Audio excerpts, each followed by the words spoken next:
Bueno, ¿por qué nos das un poco de tu historia, ¿no? Desde dónde vienes, cómo decidiste ser un ingeniero? Bien, mi nombre es Manuel Frías Alcaraz, soy ingeniero civil. La intención de conformar todo un plan de grandes obras de infraestructura surgió cuando yo trabajaba en el gobierno federal en México. Trabajé en la Universidad Nacional Autónoma de México como investigador un tiempo, posteriormente en dependencias federales del gobierno, como la Comisión Federal de Electricidad. En esta institución, en la Comisión Federal de Electricidad, yo fungía como asesor de la dirección general. Fue así como surgió la idea de conformar un proyecto de país para México.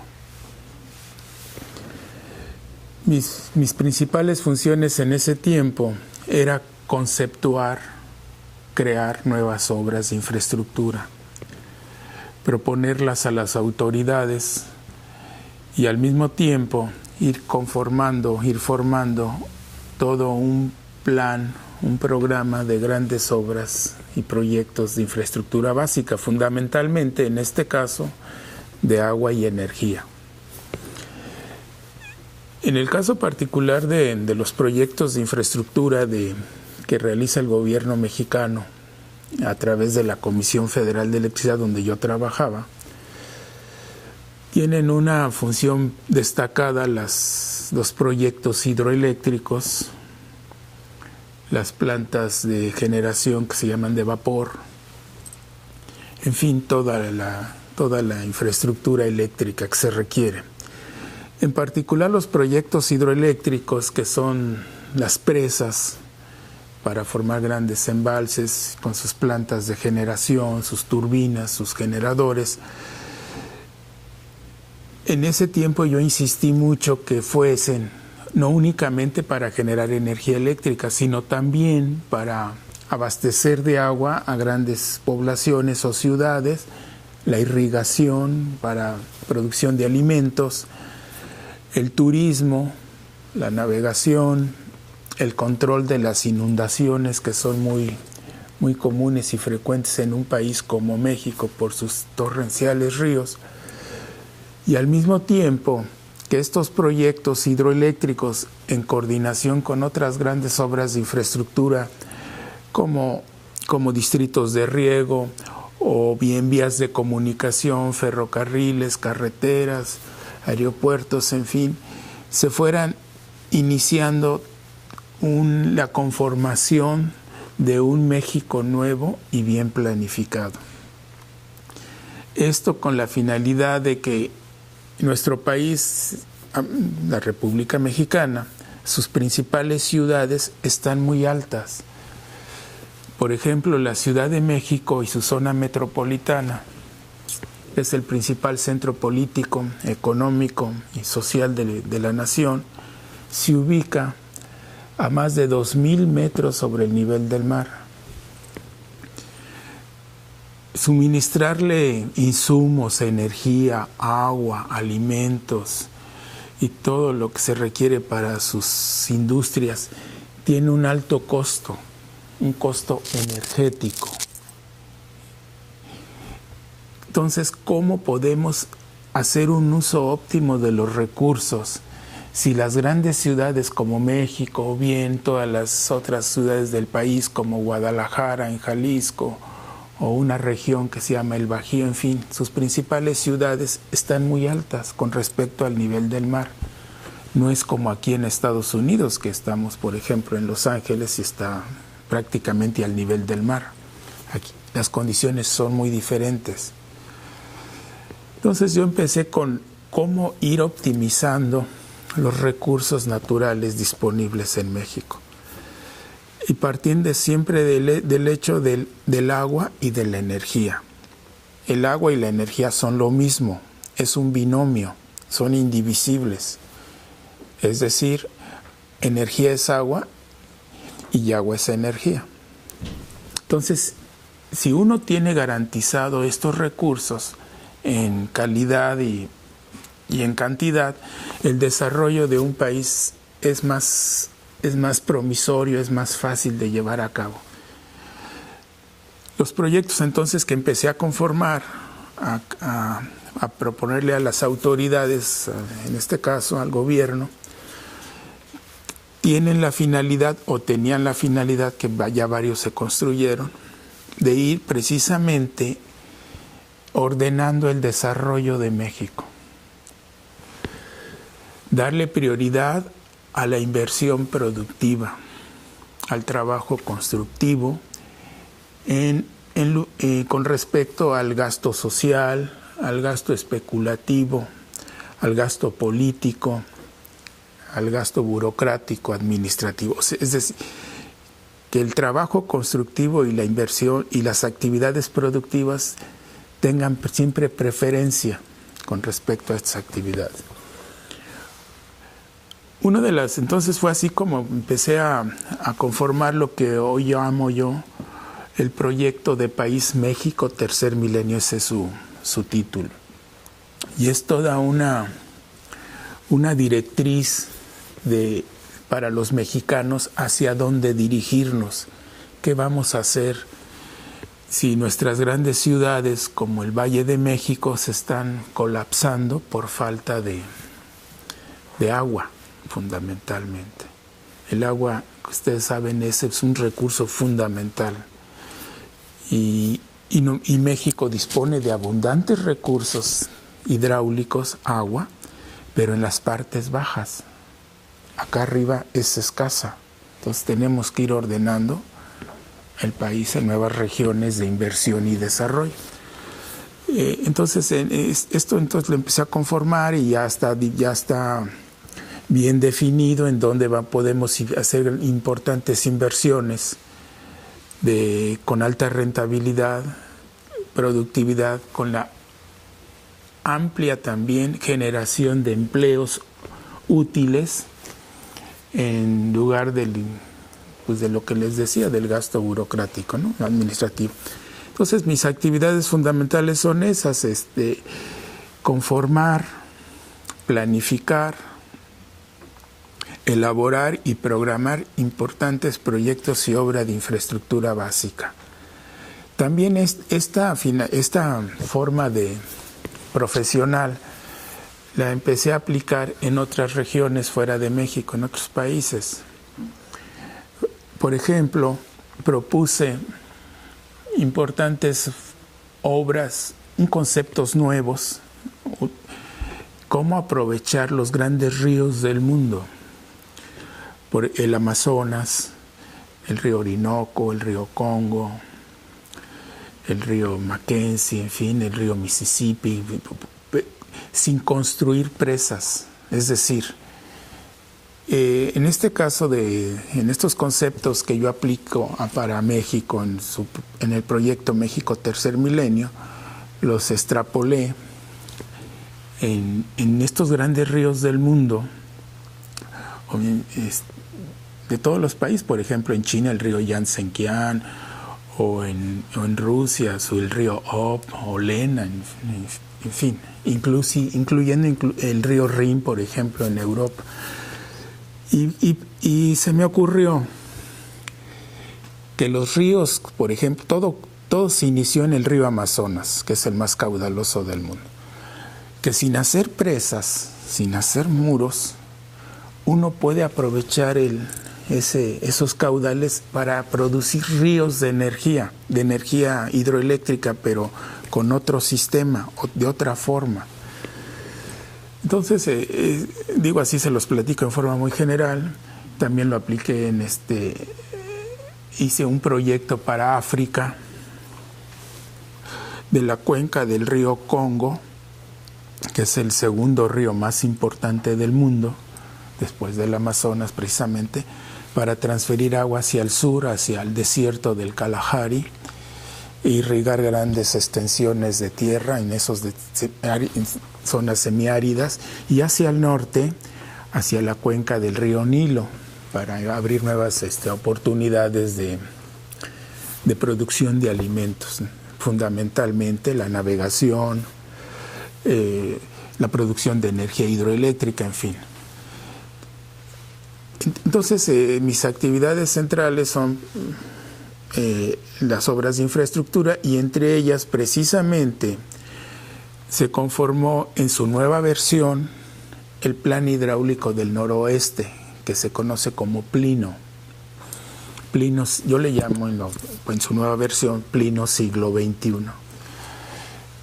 Y se pasó precisamente de una muy buena propuesta, de una buena idea que hay al respecto, a un proyecto general de ingeniería para aprovechar los ríos en esta parte de México del occidente y transferirlos hacia el noroeste, hacia los estados de Sinaloa y Sonora. En esa ocasión, cuando estaba yo en esta situación del Plino, fue como empecé a ver cómo se podría coordinar con el proyecto de Nahuapa, el proyecto más grande que se pretende realizar en el planeta Tierra, en pocas palabras.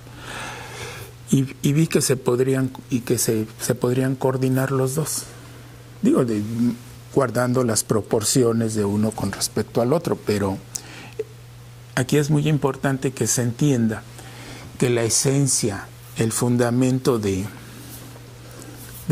Plino y del Nahuapa como obras de infraestructura básica, de infraestructura física, es el mismo concepto. Su diferencia estriba en su tamaño solamente. Uno es muy, muy grande como el Nahuapa, y el Plino, pues de acuerdo a las características de México, pues es grande para la República Mexicana. Cada quien tiene su proporción, y lo fundamental es conjuntarlos, coordinarlos. Entonces, todo esto me ha permitido aprovechar toda la experiencia que, lo digo sinceramente, con toda honestidad, para aplicarla en el desarrollo de estas grandes obras de infraestructura. Y en el caso del Plino, podrías decir, porque sí sé que han habido muchos ingenieros y organizaciones en los últimos años luchando para construir el Plino.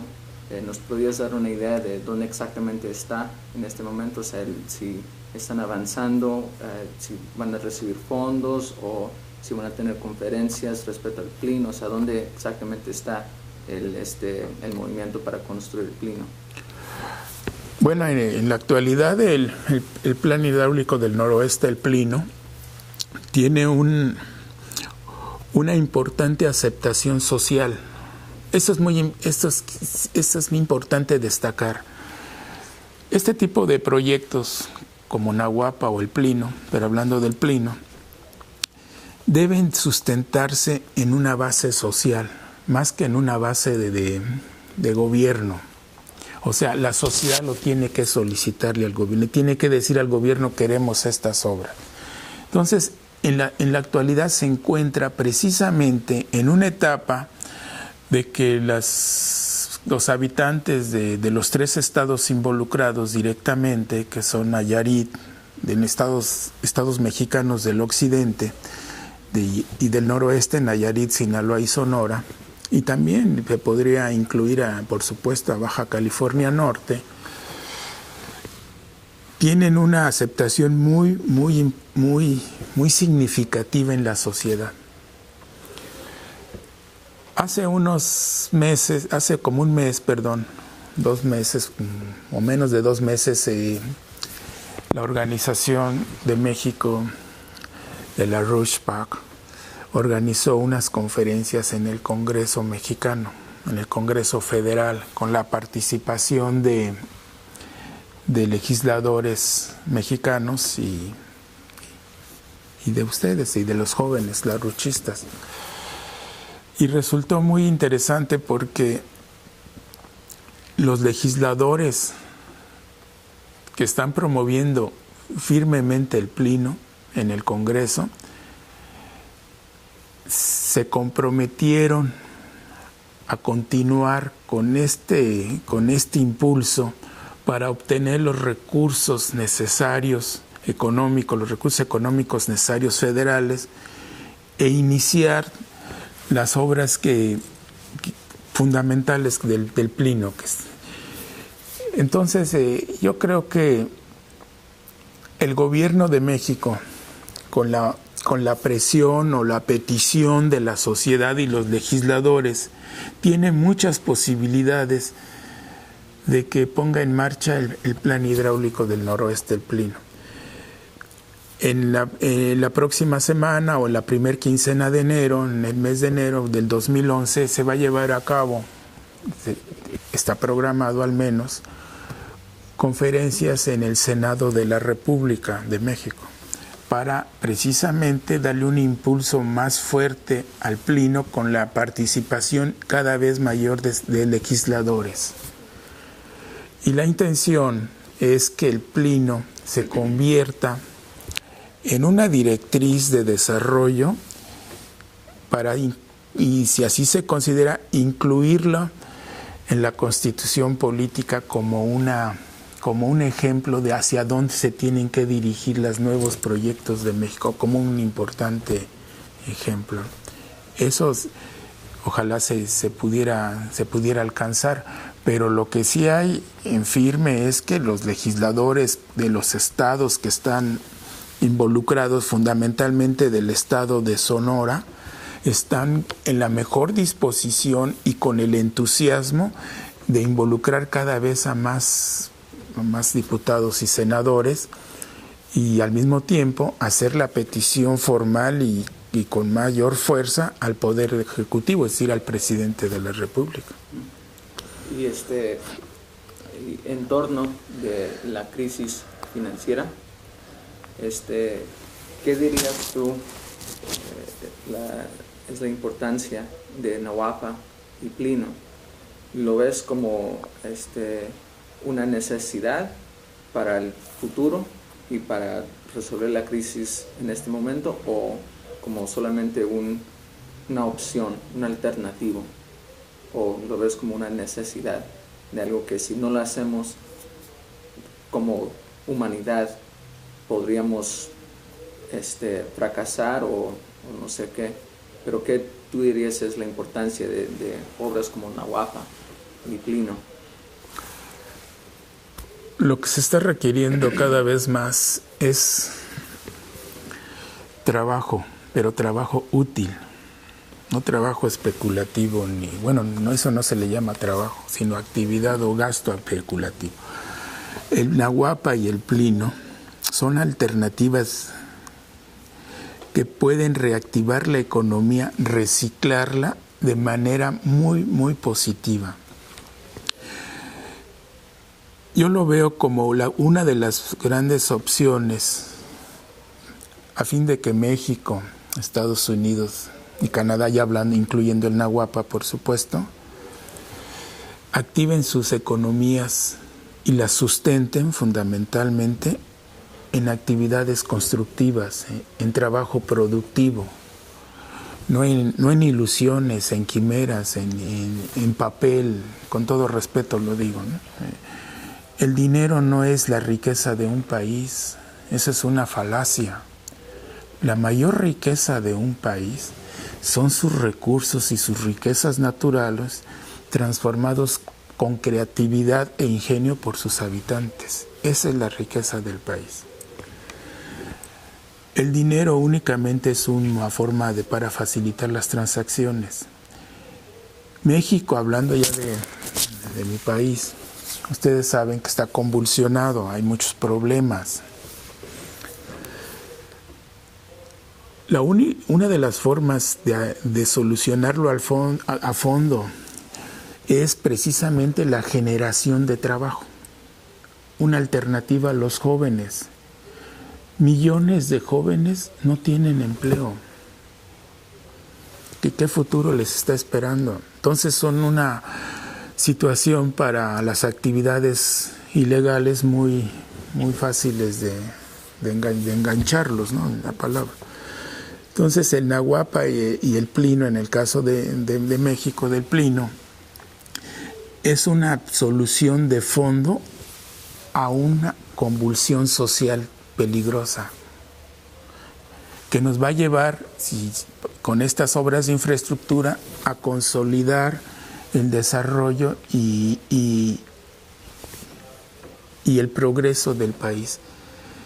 Si no lo hacemos, si seguimos destinando los recursos económicos escasos o los que en actividades poco productivas, con todo respeto le voy a decir, como es la seguridad, yo no sé qué le cuidan a la seguridad, eso no, la seguridad es un gasto, eso no es productivo. Digo es necesario, pero tiene más importancia que se construyan proyectos y obras como estas que se mencionan, Plino y Nahuapa, y otras obras que están incluidas en el caso de México, que lo vamos a ver, para toda la nación. O sea, México sí tiene la posibilidad de salir de esta convulsión política, social, incluso económica, que se está deteriorando, porque en el caso de México, por ejemplo, se está destinando ya del orden del 15% de lo que llaman el Producto Bruto Interno. O sea, en dinero eso es aproximadamente 150,000 millones de dólares en lo que está provocando la inseguridad. Si ese dinero, o parte de ese importante dinero, que como hablan los económicos, se aplica en estas obras, los resultados son completamente diferentes. Los gobiernos no pueden estar engañando ya a las sociedades, estar ofreciéndoles o distrayéndoles en cosas que no tienen sentido. Los jóvenes necesitan un mejor futuro y Nahuapa y Plino son una alternativa real y verdadera a la solución de los problemas económicos, sociales y políticos, ¿no? Son de esos tres. En torno a eso, ¿cuánto tiempo tú crees que nos requiere para construir Nahuapa y qué tan importante sería para la próxima generación o las próximas 2 generaciones? Bueno, tener una idea del proceso de construcción, de los programas de construcción, eso va a ser más viable, más factible cuando se tenga ya el proyecto ya más definido, ¿no? Pero así en forma aproximada, general, tomando como referencia el Plino, que ya el Plino se estima que se podría llevar un periodo de 9 años, pero como las magnitudes son diferentes, no se van a multiplicar 9 por 6 o 5, no, sino en estos casos lo que se hace es ir teniendo varios frentes de trabajo, no esperar a que terminen una obra, no, sino todas se van construyendo de manera simultánea, pero con un plan bien definido, ¿no? Entonces yo estimo que esto podría llevarse a cabo si no hay problemas de tipo ambientalistas que detengan las obras o protestas sociales, que no debería de haberlas porque es para el beneficio de la humanidad, ¿no? Yo estimo que esto podría llevar aproximadamente como una generación, o sea, 25 años, 20, 25 años. Pero los beneficios que se van a obtener son para varias generaciones, muchas generaciones. Darle continuidad a todo. Entonces sí es una obra totalmente realizable. Ahora, solo un comentario de respecto al tiempo. Estamos hablando del orden de 25 años. Imagínense cuando empezó la recesión aquí en Estados Unidos en 1929 y se tomó la decisión de realizar grandes proyectos, ¿no?, para reactivar la economía con algo útil, constructivo. Eso se pudo lograr porque participaban simultáneamente los ingenieros civiles y los ingenieros militares. Por eso se decía la participación Entonces, en estos proyectos, como Nahuapa, Plino, pero más en el Nahuapa por su magnitud, también puede hacerse intervenir al ejército, que son los ingenieros del ejército, con los ingenieros civiles, como se hizo en la recesión de 1929, participaban civiles y militares. Por eso unas obras las construían los ingenieros, vamos a decir, los civiles, y otras los ingenieros militares, pero todos bajo un plan general de desarrollo, todo coordinado, no nada, uno haciendo una cosa aquí y otra acá, no, sino todo coordinado. Entonces, yo creo que en ese lapso de tiempo, en 25 años, con la participación de estos ingenieros militares, en lugar de que Estados Unidos esté destinando tantos recursos al militarismo, a andarse distrayendo en eso, toda esa tecnología, esa ciencia, la puede aplicar en el desarrollo de estos grandes proyectos, conjuntado con la sociedad civil y con los ingenieros civiles, con las grandes constructoras, las grandes empresas, generando trabajo para todo el mundo. ¿Podrías ahora hablar un poco sobre el impacto que tendría Nahuapa sobre México? Bueno, es fundamental. Pues yo, por lo que he visto, se dice que a México le correspondería ya, por ejemplo, acá en la cuenca del río Colorado, aproximadamente lo que el río Colorado descargaba al mar antes de la construcción de las grandes obras del río Colorado, ¿no? Todas las presas, la presa Glenn, la presa Hoover y todas las que siguen, Imperial, Parker, Davis, en todo su sistema. El río Colorado descargaba al mar aproximadamente, números ya, 600 metros cúbicos por segundo. O sea, yo estoy dando los datos en el sistema métrico, ¿no? Pero 600 metros. Entonces el Nahuapa aportaría en esa parte de México, ya que abasteció aquí a toda la región del sur de California y parte de Arizona, y de acuerdo a los planes que ustedes elaboren, tengo entendido que nos daría un caudal similar al que el río Colorado descargaba al mar. Es decir, como si Estados Unidos le devolviera el agua a México a través del Nahuapa. Y esos 500 o 600 metros cúbicos por segundo, pues imagínense, todo el desierto del Altar se volvería productivo, todo el desierto de Sonora, bueno, junto con Arizona, ¿no? El abastecer de agua a las ciudades, a las poblaciones. Entonces sería un beneficio muy importante. Eso es en el caso de acá de la cuenca del río Colorado. Pero si nos vamos hacia la cuenca del río Bravo, que en Estados Unidos se conoce como cuenca del río Grande, aportaría un caudal similar para irrigar grandes extensiones de México en sus estados fronterizos como Coahuila, Tamaulipas, Nuevo León, que no se irrigan porque no hay agua, no se produce. Entonces sería un beneficio para producción de alimentos muy necesario para México, fundamental, y para abastecer a sus grandes ciudades de agua. Al mismo tiempo, todo este desarrollo del Nahuapa en la frontera, ya en la frontera común, que permitiría resolver los problemas sociales que ahí hay, porque entonces se generarían trabajo, habría progreso, lo que actualmente es difícil por falta del recurso agua. Ahora, dos preguntas más. ¿Qué tipo de consideraciones tenemos que ver respecto a la construcción de Nahuapa? Por ejemplo, al tratar de transformar el desierto en Arizona o partes de California o de Texas, cosas así, retos así, ¿qué tipo de retos o concepciones tenemos que considerar cuando tratando de construir ciertas plantas de energía o presas en regiones que en este momento no hay nada?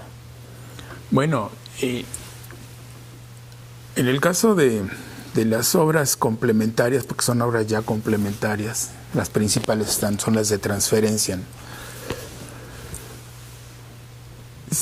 Se pueden aprovechar toda la infraestructura existente O sea, todas las presas que se tienen en estas zonas de Nuevo México, de Arizona, de aquí de California, en el río Colorado o en Texas, lo que va a pasar ahora con estos caudales que vienen en tránsito, transfiriéndose el agua, es que estos embalses, estos lagos, siempre van a estar llenos, o la mayoría del tiempo van a estar llenos para aumentar precisamente los cultivos, para aumentar las zonas de riego. Ese es un beneficio muy grande. Si se requieren algunas obras complementarias, se construyen, pero en el caso, por ejemplo, de Estados Unidos, prácticamente todas las obras de infraestructura ya están construidas. La que falta es el Nahuapa. O sea, ya está todo listo para recibir, por decirlo así, ¿no? Porque ya tienen ustedes todo, todas las regiones del sur, bueno, todo el país, pero hablando ya en la frontera con México. La frontera con México es en la cuenca del río Colorado, la del Río Grande. Ya tienen muchas obras. Lo que hay que hacer del lado mexicano, ahí sí, varias obras, porque en México desafortunadamente pues no tiene el mismo nivel de desarrollo de infraestructura como Estados Unidos. Entonces hay que realizar grandes obras en México, que precisamente ya están previstas en los planes del proyecto de País México Tercer Milenio.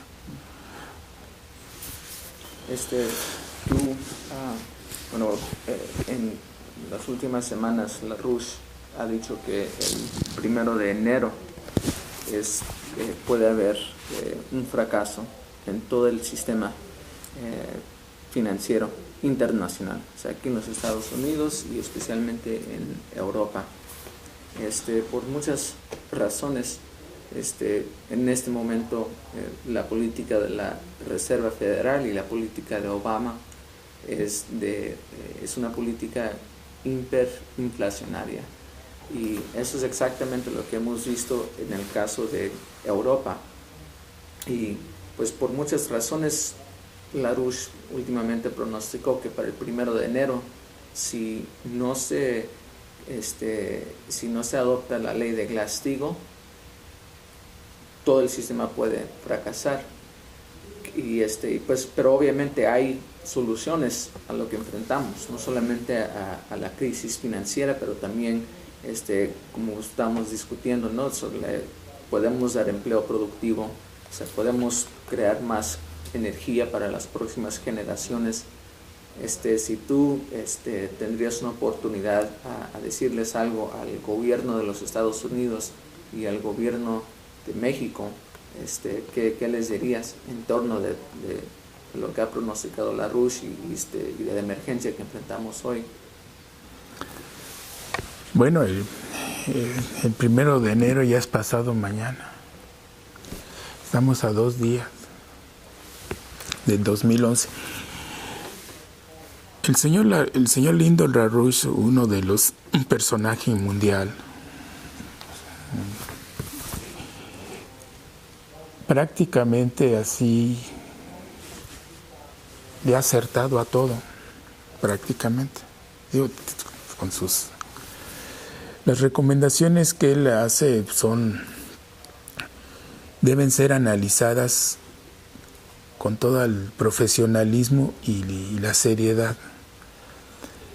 Está en juego el destino de varios países del planeta, pues.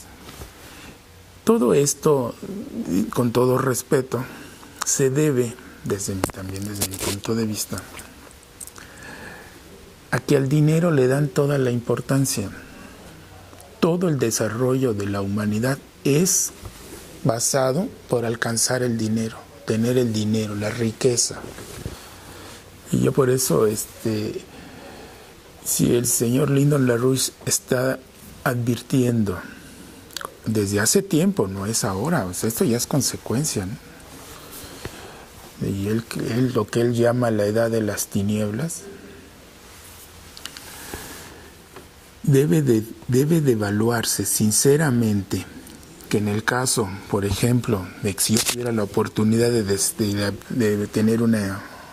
de hablar con algunos dirigentes de Estados Unidos, el secretario, el señor presidente Obama,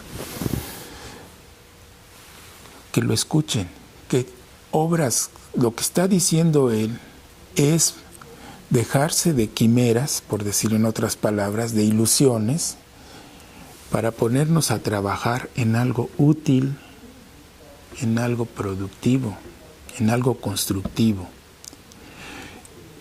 Estados Unidos, como yo le diría pues al presidente, no puede seguir bajo la política o la línea, no sé, de las normas de política, de únicamente ser un país, con todo respeto, de servicios, cuando Estados Unidos era un país muy poderoso porque todo fabricaban aquí, construyeron, lo hacían ustedes. Hoy los hacen en otras partes con sus propios conocimientos, su propio dinero.